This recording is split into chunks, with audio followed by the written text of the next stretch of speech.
Hey guys, this is Terry. I just thought I'd give everybody a quick update on what I've been up to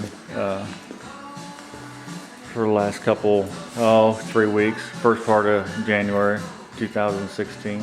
I think on my last video I had worked on Julie's coupe a little bit and felt like it was running pretty good. It seemed to be kind of a periodic deal, intermittent issue. I think it was a number of things. I think the primary problem with it, the way it was running, was the distributor cap. The other night I was getting ready to eat dinner, and while waiting for that I was looking through my Model A service bulletins book, and it's a pretty big book. I bought it probably several years before I even owned a Model A. I just kind of was looking at it, and I come across a page that had a picture of the distributor cap on it. So I stopped and was reading it, and it had said that back in the day, the technicians service department had got into the habit of elongating this slot for the spark advance and retard lever, which would be this area of the distributor cap right here. And as you can see, that's what I had done when I put this distributor cap in and got this motor running, was I elongated that because my control rod, I wasn't getting full motion of it.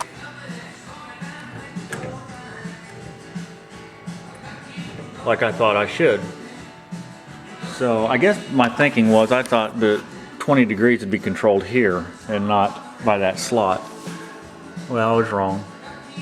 It was controlled by the slot. So I ordered a new distributor cap, which I will not file out, and put it on. It was probably maybe a total of 3-minute job switching that out, because this is so easy to work on and get to and this and that. So I switched it out, put the new distributor cap on, started right up, and immediately started running like crap. So I shut it off. I got back out, took the distributor cap back off, and I was looking at the rotor on the top of it. And it was all bent over. And the rotor looks like this guy right there. That's what the rotor looked like. And see that? Let's see. See the little brass, looks like a little brass part? That was angled off to the side there. So it hit something and moved it over. Well, what it had hit was one of the contacts in there, and that bent it over. So why it worked on the other distributor cap and not this one, they measured the same, so I don't know why that was an issue, but it was. So I straightened it back out and pushed it back on again and started it up, and it run like shit again. So I took the cap back off, and it was bent over again. So what I ended up doing was going out to building 3 cold storage, going up in the attic, and sifting through like 10 boxes of just Model A shit, because I'm a hoarder and I have a hard time throwing anything at all away. And I finally come across a little baggie of parts I had left over when I rebuilt this distributor, which had a old original rotor in it, which was still probably good. So I pulled that one out and brought it in the garage, popped the cap off, put it on. Actually, before I put it on, I measured around on the distributor cam to see what the bore was on that, or the lip. And then I measured the distributor cam to see what the bore was on that, to make sure that there was enough room to get that to go down far enough. So I pushed it back on, because there was enough room. They measured the same. So I pushed it back on, and I noticed there was like 10 hundredths gap underneath it. So I'm like, well, that thing should go on there farther than that. So I pushed it the rest of the way down, which was kind of hard to do. And I put the cap back on, started up, and run like crap. So I'm thinking, well, that thing surely ain't bent over again. So I took the distributor cap off, and it wasn't bent over. So what I deduced happened was that first time that it hit and bent that thing over, it changed the location of the distributor cam. So I pulled the pin, I pulled this pin, and I rotated the motor back around to #1 cylinder, which I didn't even need to really pull that. I could have just gone with my timing mark there and the one on the crank, which is right over there. See it? And sure as shit, instead of the deal rotor pointing over here, it was like over here. So it got dinged a little bit. So I retimed it and started it up, and it runs fine now. I'm waiting on a new rotor to put in there, so I have a new part in there, and I'm gonna go ahead and replace this, the starter switch. It's periodically doesn't want to work very well, so I'm gonna replace it. But I guess it was a common deal to notch this out farther. The service people were notching this out farther, which is what I did, but your 20 degrees is going to be here, not at the, so I can live with it. As long as it runs good, I can live with the spark rod pulling a little bit. They said in the book that you can bend these, and I'm not sure. I didn't really look very closely, but these don't look like they're bendable to me. I think I'd break it off before it would bend. The ones on the factory, original one, must be steel or something. You can get away with bending them. I was thinking about maybe rotating this column a little bit, but I don't think it's really worth it. So anyway, whatever you do, don't notch that shit out, because I don't like it. As far as my pickup goes, I've been doing door panel stuff, and I got that kind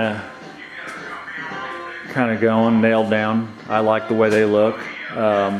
This is actually basically a steel donut around here, and I bent it to close up the gaps along the door line, because the center of the door is out substantially farther than this surface here.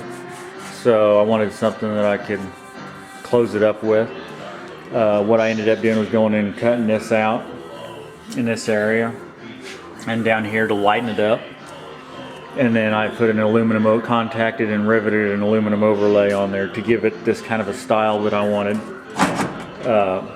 I think they're going to look okay. These are armrests off of a 64 Chevrolet pickup. We have a couple of them old pickups, and the armrest that come out on them was small and pretty much flat. So it worked out really well, and they'll look good, because I'm going to do all this in black leather. Paint, the kick panels are going to be black leather. The closeouts for here will probably be black leather. That may be painted, that may be black leather over there underneath the heat and air. Don't know yet. But we got two different options for fasteners down here. I got this option here, which is just, kind of a finish washer, automotive finish washer, which looks okay. I'm okay with that, but I'm also okay with this here. This is just a screw, basically a plastic washer with a cap on it, and since it's going to be black leather, it'd probably look okay. I haven't figured out which way I'm going to go yet with this. Still in the early stages. As far as the fuse box, I've just started making the details to cover this area here up, because this area really looks bad to me. So this is the very beginning stages of this.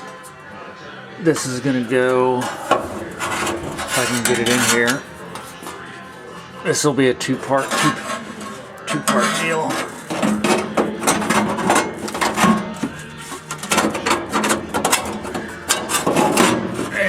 There we go. And it's going to be notched out to go around the steering column. There'll be a little door in here to access the fuse box.